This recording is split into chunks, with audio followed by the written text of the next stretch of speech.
Saudações zoológicas! Eu sou a Amanda. E eu sou o Bruno. E hoje, mais uma vez, estamos aqui dando continuidade à análise da série da Netflix, A Vida em Nosso Planeta. Desta vez, a gente vai fazer uma análise dos episódios 5 e 6. Então, bora lá? Bora lá. Teve alguns momentos bem legais, outros nem tanto, então vamos falar. Primeiro, começando sobre o episódio 5, que é chamado A Sombra de Gigantes, porque ele vai abordar muito essa questão dos mamíferos durante a época dos dinossauros, como eram pequenininhos e tudo mais. E aqui o episódio já começa falando algo completamente errado, que é que na época dos dinossauros a evolução se intensificou. E não tem momentos na história da vida onde você tem mais evolução ou menos evolução. A evolução acontece o tempo todo, a todo momento. É um processo contínuo. É um processo contínuo da vida, né? De adaptação constante. É. E aqui ele mostra, logo em seguida, né, esse besouro rola bosta, assim, que é um besouro muito legal, né? Que ele pega essas fezes de outros animais e carrega até seus ninhos. Utiliza, né, como alimentação e tudo mais. E a gente tem fóssil de besouro rola-bosta da época dos dinossauros. Sim. Também, isso é muito legal. Eles pertencem, se não me engano, a uma subfamília específica de besouros. E você tem alguns fósseis, tanto do corpo deles mesmo, preservado, como aqui que são alguns iquinofósseis. Esses são da era cenozoica, são depois dos dinossauros.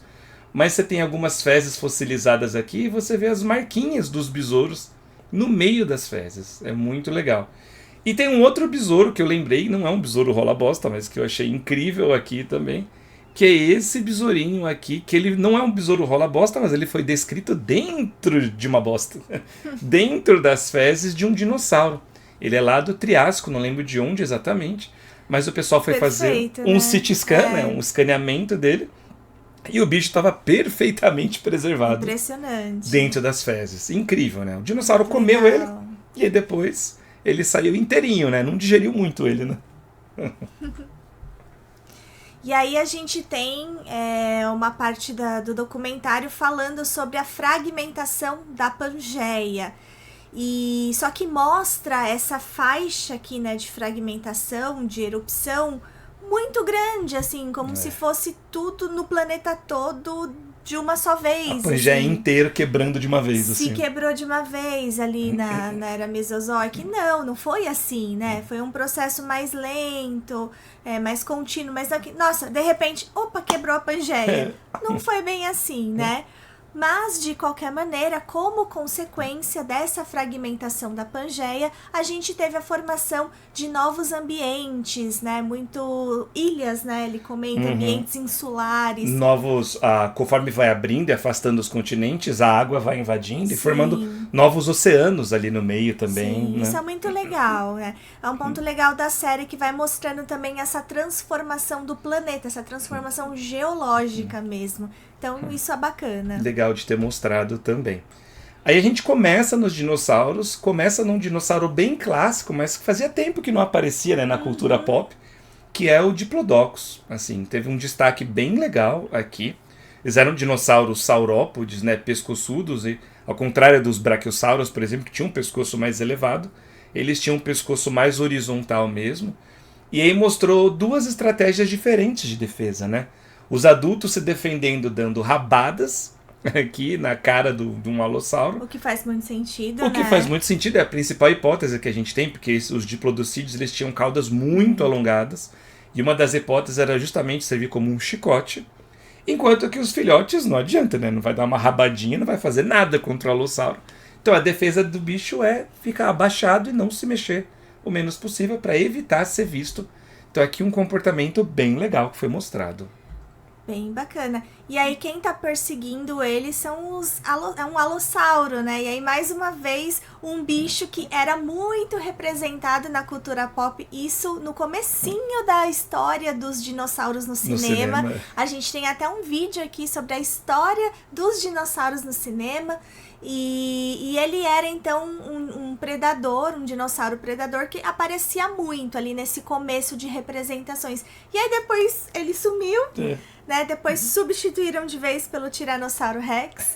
E aí basicamente você tem T-Rex pra tudo quanto é filme, série, Qualquer animação. série tem que ter um T-Rex. Parece que se não tiver, não é sobre dinossauro. E daí né? esqueceram do Alossauro, mas trouxeram ele de volta. Gostei que trouxeram, mas acho que o modelo tá meio estranho. O que você achou? Ele ficou meio estranho mesmo. O pessoal até comentando que usaram como base o modelo da Indominus Rex. Né? É verdade, comentaram Porque tem esse isso, né? focinho mais alongado e talvez parece meio estranho, não parece um alossauro, que teria um focinho mais alto um pouco, mais robusto. Tá muito fino, né? Tá muito estranho. fininho, assim. E fora, o que sempre incomodou bastante nessa série, você vê um estilo meio hollywoodiano dos bichos com feições. Né? Então esse bicho, até peguei esse print aqui tentando pegar, ó, ele rosna. Ele levanta os lábios superiores aqui e parece que ele tá rosnando. Só que quem tem feições faciais, musculatura para fazer isso, são os mamíferos, né? Réptil tem a mesma cara de sempre, né? Ele não tem uma musculatura fina assim para fazer essas feições. Então, esse tipo de feição, que é bem coisa de Hollywood, sabe? Para mostrar, ó, o bicho é mau, ele é bravo, ele quer pegar você. Acho desnecessário. E o Alossauro, um dinossauro incrível, um dos maiores predadores de todo o Jurássico. E aqui tem um outro erro que eles cometem, que eles falam aqui durante os primeiros dias de reinado dos dinossauros. Gente, o Alossauro é do Jurássico Superior, é quase Cretáceo. Os dinossauros já existiam no planeta há mais de 80 milhões de anos. Então, ali é mais ou menos a metade da existência, né? Então, dos dinossauros. Mas aqueles errinhos de conceitos, de informações que acabam deixando a gente chateado, né? Não precisava. Não precisava. Assim. E teve consultoria, e com certeza absoluta um paleontólogo não falou isso. Deve ter sido, mais uma vez, alguém que ouviu a consultoria e falou, não, vou deixar assim mesmo. E aí depois vem essa questão do surgimento das plantas com as flores, o que a gente chama de coevolução, né? De plantas e plantas com flores e a coevolução com os insetos. E o que é muito legal, a gente sabe que sim, tem essa questão de alguns grupos, algumas linhagens de insetos coevoluindo com algumas plantas com flores especificamente, só que a série coloca isso como se fosse no Jurássico, e na verdade não, isso aconteceu no Cretáceo, então, ó lá, mais um errinho, né? As angiospermas surgem no começo do Cretáceo, né? E não no Jurássico aqui. E é bem legal, a gente sabe que essa coevolução aconteceu principalmente com o grupo das abelhas, então as abelhas começam a aparecer mais no registro fóssil, né, junto com as plantas com flores, e aí as duas começam a se dispersar pelo mundo, uma alimentando, entre aspas, a evolução da outra, né? Porque quanto mais abelha, mais polinização, Sim. mais flores, quanto mais flores, mais área, mais nicho ecológico para as abelhas, e aí tem mais abelha, tem mais flor, tem mais flor, tem mais abelha, e assim por diante. Isso mudou o mundo, né? Mudou a paisagem mundial. E a polinização é um processo importantíssimo para a reprodução das plantas, então é algo que é fantástico, né? E hoje a gente sofre também com extinções de abelhas, né? Com diminuição de populações. Perigo. Que é uma outra história, né? E a gente tem também mostrando uma forma muito legal, até pegamos um print aqui dessa cena, que é de uma aranha amarelinha, e juro, na hora que tava vendo aqui, a gente não enxergou a aranha. A gente até voltou a cena e falou, nossa, peraí, deixa eu ver de novo. Tem Ela uma tava aranha lá, aqui. tem uma aranha aqui. Porque a camuflagem é impressionante. Da cor das impressionante pétalas, mesmo. né? E existe um registro fóssil de aranha muito antigo. Também a série deixa entender que as aranhas surgem nessa época, mas não, elas são muito mais antigas. Elas fazem teias complexas há muito mais tempo. Inclusive nós temos algumas das melhores aranhas fósseis do mundo aqui do Brasil. Essa daqui, por exemplo.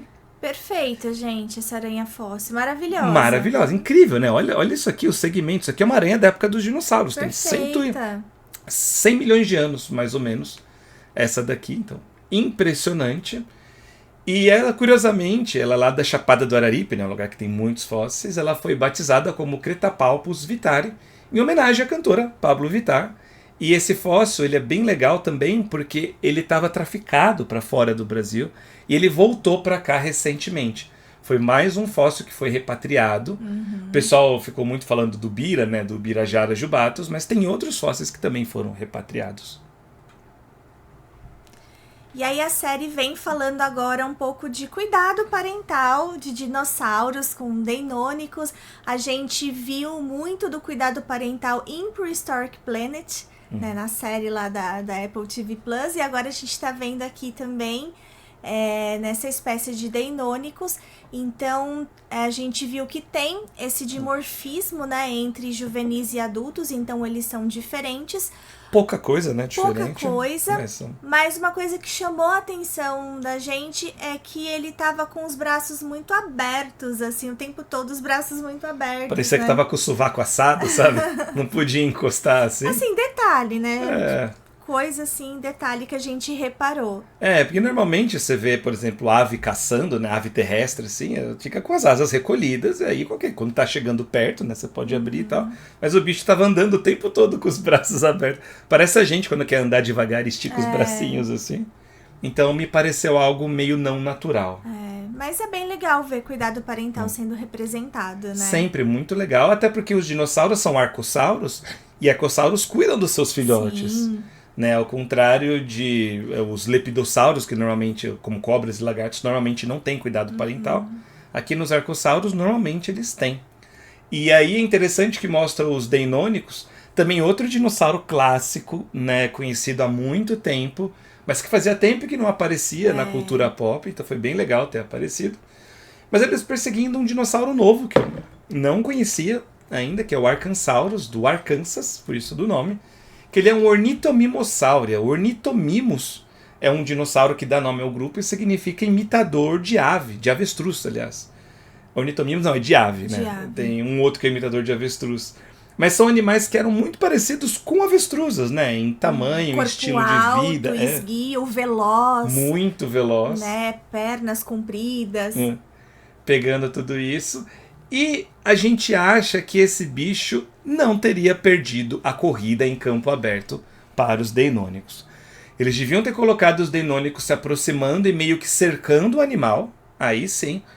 Mas no campo aberto, as estimativas de velocidade que a gente tem para os ornitomimossauros são as maiores entre os dinossauros. São bichos que podiam chegar perto ali dos 100 km por hora. É muita coisa, né? É muito rápido. Enquanto as estimativas de velocidade para os deinônicos giram em torno de 50 km, 60 km por hora talvez.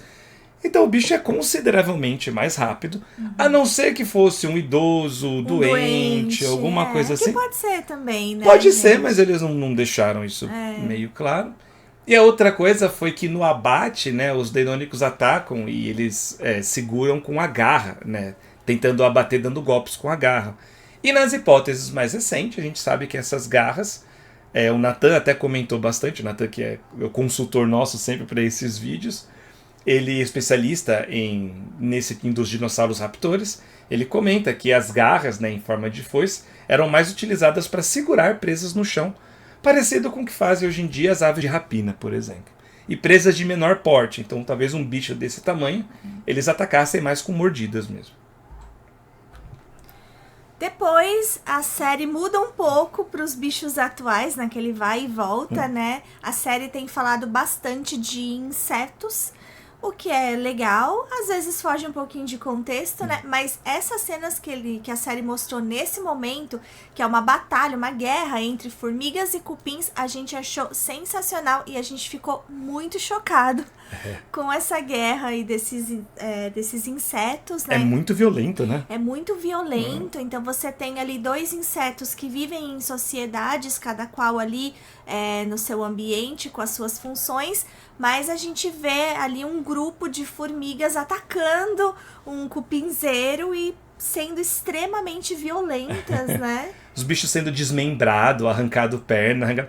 É cena de guerra mesmo. É cena de guerra. É cena de guerra, sim. De guerra. E aí depois as formigas vitoriosas voltam lá pra sua casa, né? Como que é o nome da estrutura agora? O formigueiro? O formigueiro, não é um nome tão simples. Pro formigueiro. E muitas delas estão sem membros, né? Perdem partes ali das patas. E aí as outras que estão lá, elas vão lambendo essas feridas, porque a saliva dela tem um componente curativo, como se fosse um remédio, gente. Então Antibióticos elas vão, naturais. né, as formigas ali, enfermeiras, vão ali curando para que depois, no dia seguinte, essas formigas voltem para mais um dia de batalha ali no cupinzeiro. E então, é bem legal isso. Sensacional. Né? Porque eu acho que de todas as cenas de bichos atuais, a dos invertebrados tá a mais interessante. Tá mesmo. Porque eles estão pegando câmeras com umas lentes de zoom tão bonitas, tão grandes. A parte da polinização, né, que foi no começo do episódio, é linda de ver, assim. E são bichos que a gente não consegue ver, né, com os nossos olhos aqui normais. Então precisa de tecnologia para isso. Então, achando bem legal. Aí ele volta pro passado de novo, de uma maneira que, tipo, nossa, mas por que mudou para isso, né? Agora vai pro final do Cretáceo já, ele meio que pula a maior parte do Cretáceo. O começo do Cretáceo é sempre deixado de lado, né, também, nos documentários. Né? É sempre pro finalzinho. O que importa é só o final do Cretáceo, né? O que parece, assim. E aí a gente tem aqui uma manada de... Embora, o Deinonychus, ele é, se eu não me engano, da metade do Cretáceo, da passagem do inferior para o superior. Mas o comecinho do Cretáceo nunca é mostrado. Negligenciado. Negligenciado. Tem vários bichos legais. E aí mostra um pouco de uma manada de Maiasauro, um dinossauro que já tinha aparecido na série. Mas aqui aparece ele, né, de novo, né, com essa manada, indo em direção à parte lá de nidificação. E só para relembrar que a gente tem registro fóssil de que esses animais andavam em manadas mesmo de milhares de indivíduos. E aí depois a série traz ali uma disputa de milhões de anos entre serpentes e mamíferos. Na verdade, no vídeo passado a gente sempre falou que a série trouxe essa disputa entre sinápsidos e saurópsidos, né? Independente de qual linhagem seja. Então a gente achou bem bacana, né? Então, nas imagens de bichos, nos vídeos, né, de bichos atuais, então mostram várias espécies de serpentes tentando se alimentar de roedores, por exemplo.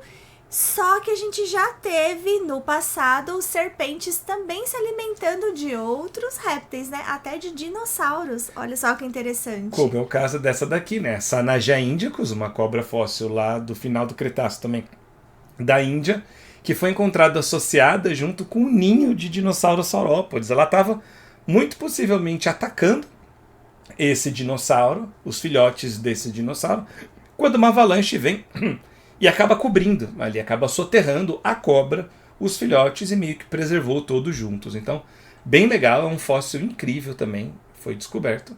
E é interessante mostrar essa variação, né? Vai de um lado, vai do outro. E é claro, né, como a gente falou aqui, todo documentário tem que ter o Tiranossauro Rex. Já tô cansado dele, adoro, é um bicho muito legal, mas chega, né, dá espaço pros outros, Sim. né, assim. E aí mostra um pouco de um macho, mais uma vez aqui, tentando cortejar uma fêmea. Comportamento de corte, né, que a gente viu no Prehistoric Planet, mas a gente tá vendo bastante esse comportamento de corte, eu acho que até mais aqui nesse documentário do que no Prehistoric Planet. Isso é uma coisa bem legal, né? Porque é muito uma questão de seleção sexual, que é tão importante quanto a seleção natural, né? Então é importante essa corte do macho para a fêmea selecionando os machos. Então ele começa ali, né, faz ali uma movimentação para ela, depois ela aceita, começa a acompanhar a mesma movimentação, uma cena muito fofa, né, eles começam a encostar os focinhos, mas aí, né, vem o meteoro. A gente até brincou, né? Porque isso na cabeça dele, né? Finalmente consegui uma namorada depois de tantos anos. Nada de mal pode acontecer agora. Bum, né? Pronto. Vem o meteoro. Acaba com a festa deles. Então a união, obviamente, interrompida. E uma coisa, né? De novo, né? Pra que colocar isso? Né? Eles colocam, o Tiranossauro Rex, aquele que dominou todos os outros dinossauros. Primeiro que o Tiranossauro Rex só viveu durante o finalzinho do Cretáceo e só na América do Norte. Então, como é talvez uma parte na Ásia, talvez um pedacinho da Ásia, mas como é que você diz que ele dominou todos os dinossauros, né? Ele nem conheceu todos os dinossauros. E o que significa dominar todos os dinossauros? Né? Americano tem muito dessa questão, uma cultura muito de bullying, né? É uma questão muito de um domina o outro e precisa ter um dominante, o chefe. Precisa ter uma hierarquia de exército quase no negócio. E os bichos, ninguém se preocupa com um dominando o outro ou não. A natureza é a adaptação constante, né? E é isso. E aí a gente começa aí essa jornada, então, do meteoro, né? Que vai se desenrolando. Já no episódio 6, no né? No episódio 6, indo agora pro episódio 6. E aí começa mostrando, então, como é que estavam os dinossauros ali antes da queda desse asteroide. Então ele começa a mostrar grandes herbívoros, mostra o alamossauro, um dinossauro saurópode, que já tinha mostrado, né, em outras cenas, inclusive até no primeiro episódio, esses bichos ali de boa. Um dos últimos saurópodes gigantescos do Sim, planeta. Um bicho muito interessante.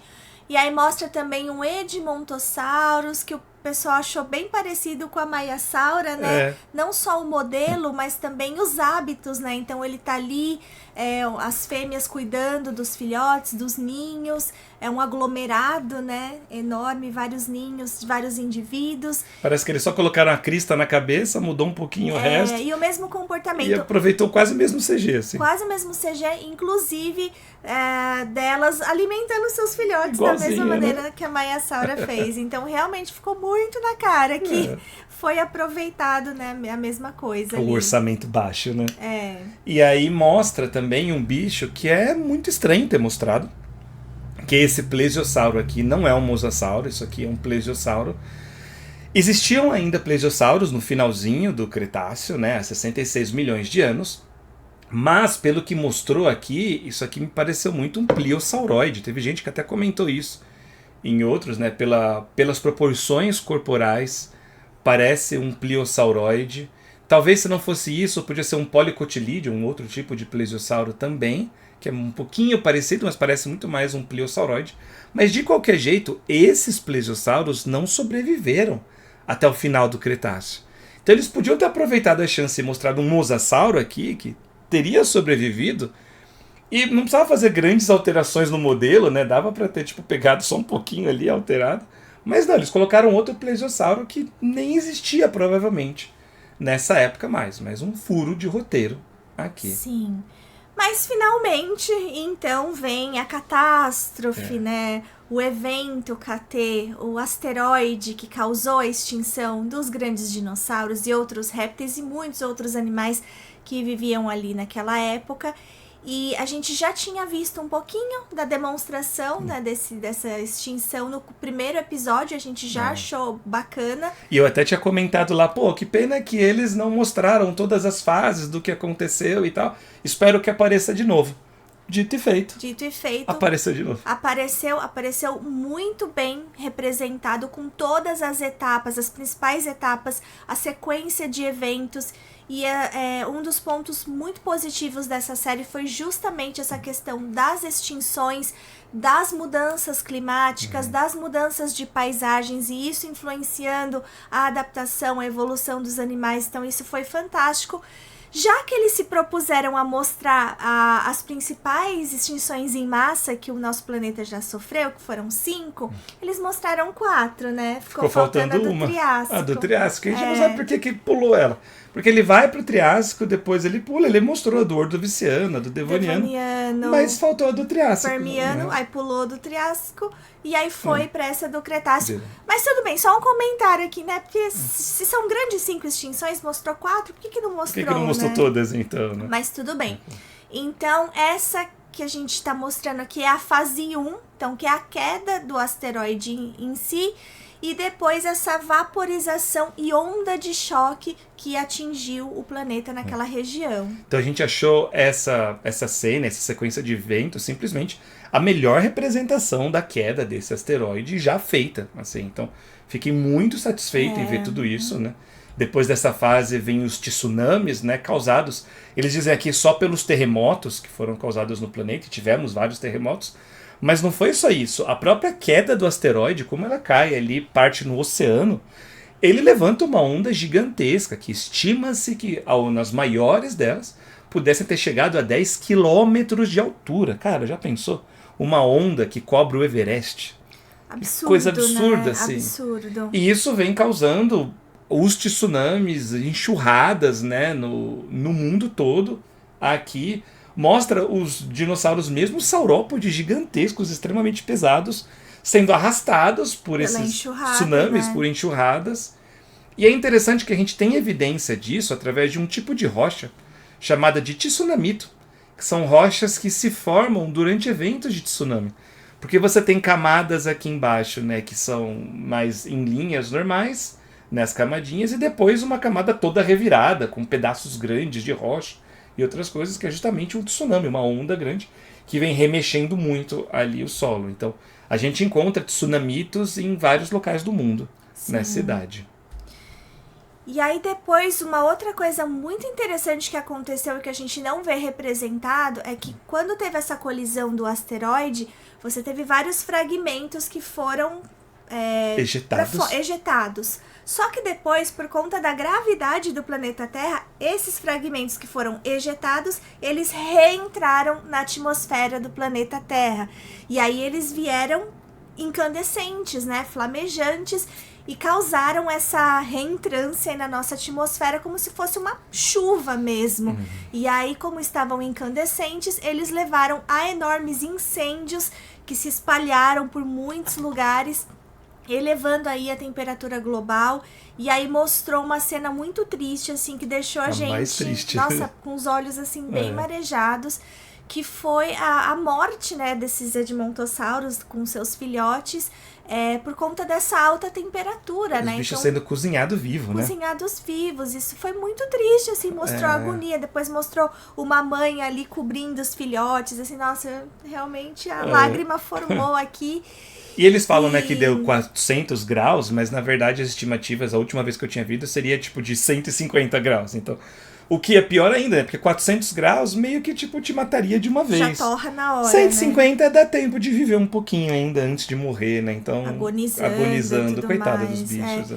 E na hora me lembrou também as imagens dos animais atuais que morrem nos incêndios, né? A gente teve há um tempo atrás os incêndios no Pantanal, então a gente viu muitos bichos também sendo queimados pelo fogo e pela temperatura, muitos bichos machucados e tal. Então isso acontece, gente, né? E foi triste, né? Os edmontossauros tentando proteger o ninho, né? Tem uma hora que a mãe sobe e tenta proteger o ninho, mas aí começa a cair esses fragmentos incandescentes e não tem escapatória para esses bichos, Sim. né? É triste mesmo. Então tivemos aí grandes incêndios florestais também sendo espalhados pelo planeta, tudo em decorrência desse evento. E todos esses eventos, eles matam diversos indivíduos, vários e vários e vários indivíduos pelo mundo todo. Mas a pá de cal, aquilo que resolve e que traz a fase final, que realmente extingue todos os indivíduos de várias espécies, é essa fase 4 aqui, que é o inverno nuclear, né? E é muito legal porque eles mostraram essa onda de poeira, nessa nuvem imensa cobrindo o planeta. Eu achei uma representação incrível e muito legal. E fica pensando, nossa, quanto tempo para essa nuvem de poeira cobrindo o planeta Terra baixar? Né? Olha a desgraça que causa o impacto de uma pedrinha que veio do espaço, né?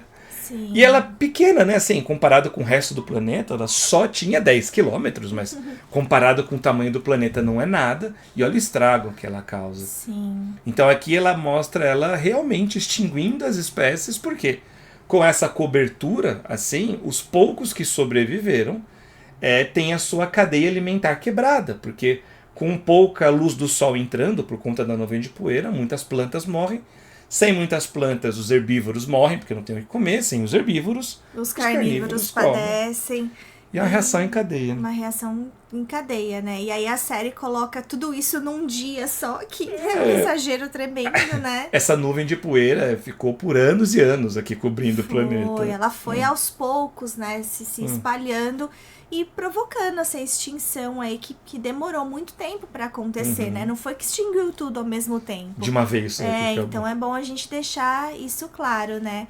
E aí a série comenta também o quanto que a vida marinha também foi afetada, porque você tem chuva ácida, você tem enxofre, todos esses elementos contaminando a água do mar e a água dos rios, acidificando.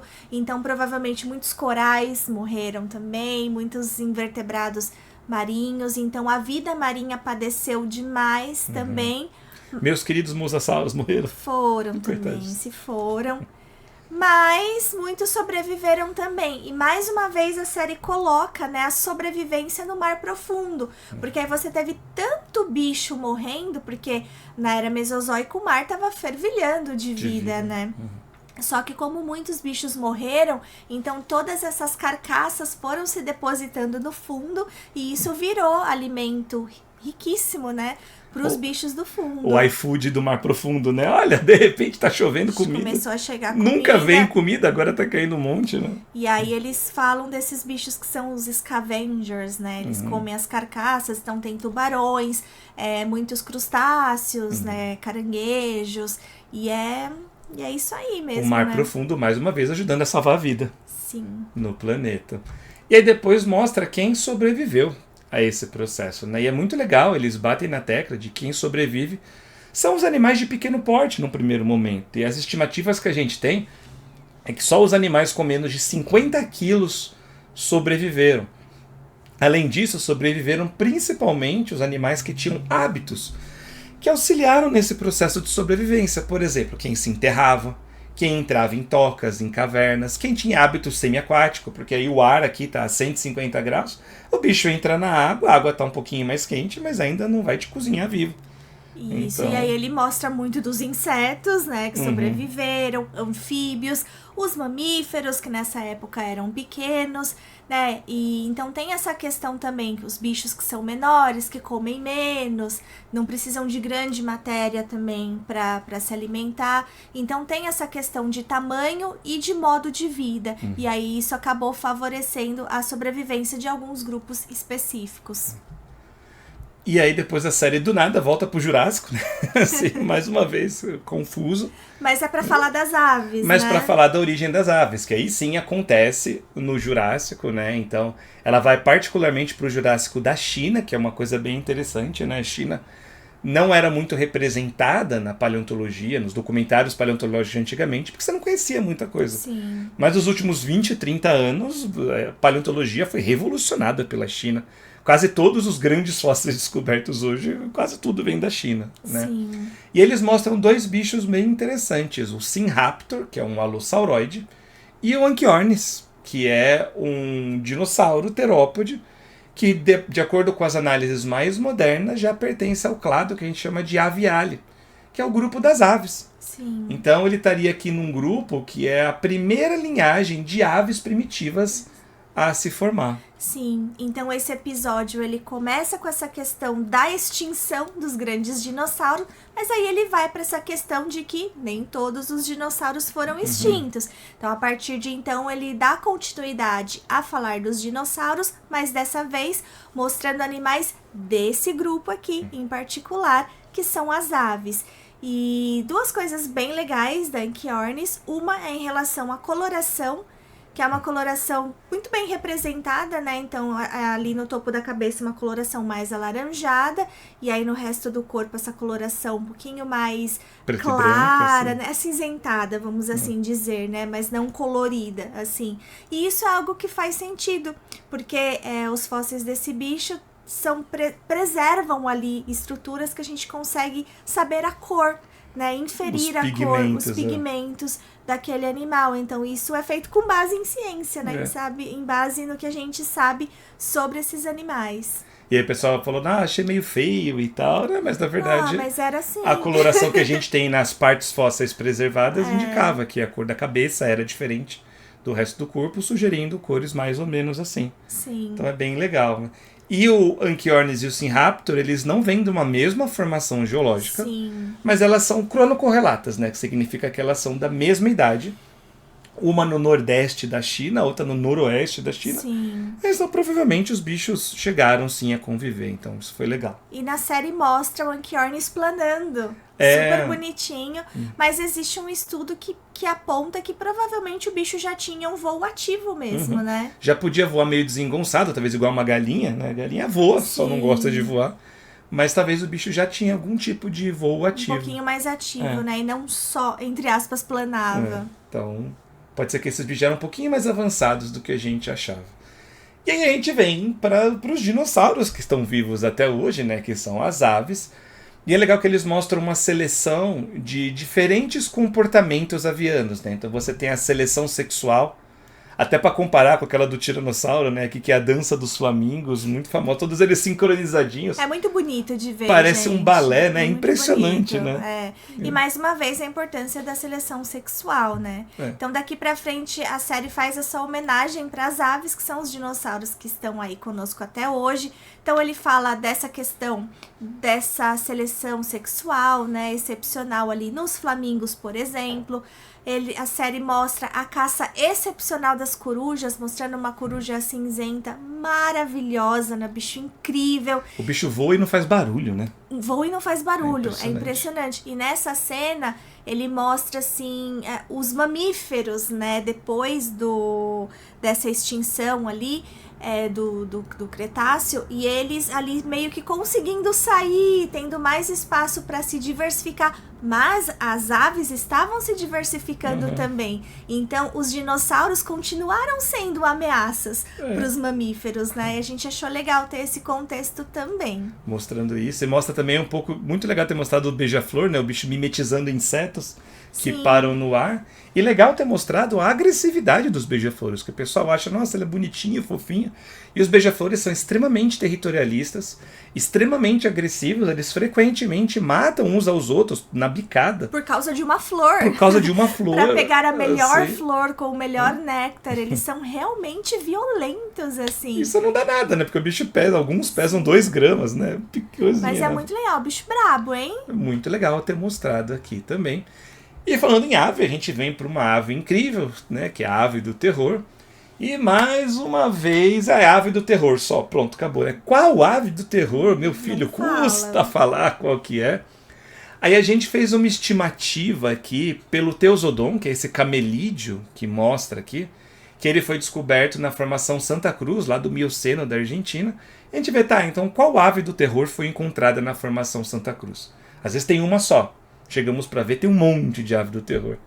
Mas pelo formato do bico, fazendo bem essa curva forte aqui na frente, pelo tamanho e tudo mais, talvez sejam 2 aqui. Ou uma Forros racus, que dá nome ao grupo todo, né? Os Forros racídeos. Ou uma Patagornis, talvez. E o Natan e a Tainá, né, os nossos consultores aqui, eles lembraram de um ponto importante, que é que o bicho parece usar o bico como se fosse um punhal, né? Meio que batendo assim com tudo. E talvez ele usasse meio como uma faca, assim. Tanto que ele derruba o camelídeo com uma cabeçada. Mas a gente tem hipótese de que esses bichos derrubavam na patada, dando um chute mesmo. Então corria, e aí jogava a pata da frente assim para dar um chute, derrubar, e aí sim usava o bico para rasgar as suas presas. Mas pode ser interessante. Eu lembro que tinha umas hipóteses antes dessa bicada furando assim também. Não sei como é que tá muito hoje em dia. Mas foi bacana, foi uma cena bacana. Né? E aí a série volta de novo pro presente, só que a gente achou um pouco desconexo, porque a série volta falando dos corais. Do nada, assim. Do nada. Tudo bem, mostra a Grande Barreira de Corais, tal, que a gente sabe que é uma estrutura um pouco mais recente, mas assim, a gente não pode esquecer que os recifes de coral, eles são estruturas muito antigas, assim, a gente teve corais, né, formando essas estruturas desde o pré-cambriano, desde parte né? do pré-cambriano, assim, formando grandes recifes a partir da era paleozoica, mas não é uma novidade, né, assim, isso aqui já tá há muito tempo. Talvez ficou um pouco fora de contexto, assim, mostrar os corais agora. A gente teve essa impressão, né? Mas, assim, são animais incríveis, só que a série mostra e já vem logo com um erro. Porque vem falando que o coral é parte planta, parte animal. E não!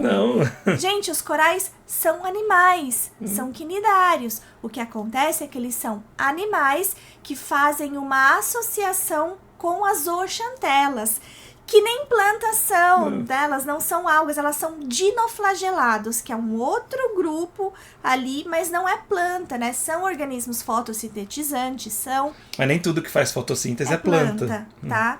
Então, assim... Ainda que eles fossem plantas, né? O coral não é planta, né? Porque o coral faz uma associação com eles que é metade uma coisa, metade outra, né? A gente até brincou, né? Falando, a gente tem várias bactérias que são essenciais para o nosso intestino funcionar. E nem por causa disso a gente chama que nós humanos somos parte humano, parte bactéria. Sim, Não. Que no caso, assim, os corais, eles não sobrevivem sem essas zooxanelas, A gente também né? tem várias bactérias que sem elas a gente não sobrevive. Sim, então, mas de qualquer maneira é muito errado falar isso. Corais são animais. 100%. Ponto. Mas a série acerta falando que os recifes de coral são as maiores estruturas biológicas e são, sim. Né? E aí depois é legal que eles mostram algumas cenas desses bichos mergulhando, assim. Qual que é esse aqui mesmo?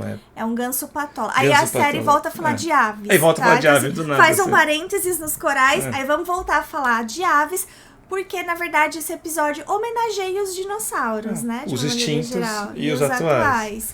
E então esse é um ganso patola. É o que apareceu na Pequena Sereia, na live action, né? Isso, é da Pequena Sereia. E que são aves marinhas, né? Então, nesse ponto aqui, ele fala muito de aves marinhas, que são incríveis mesmo, né?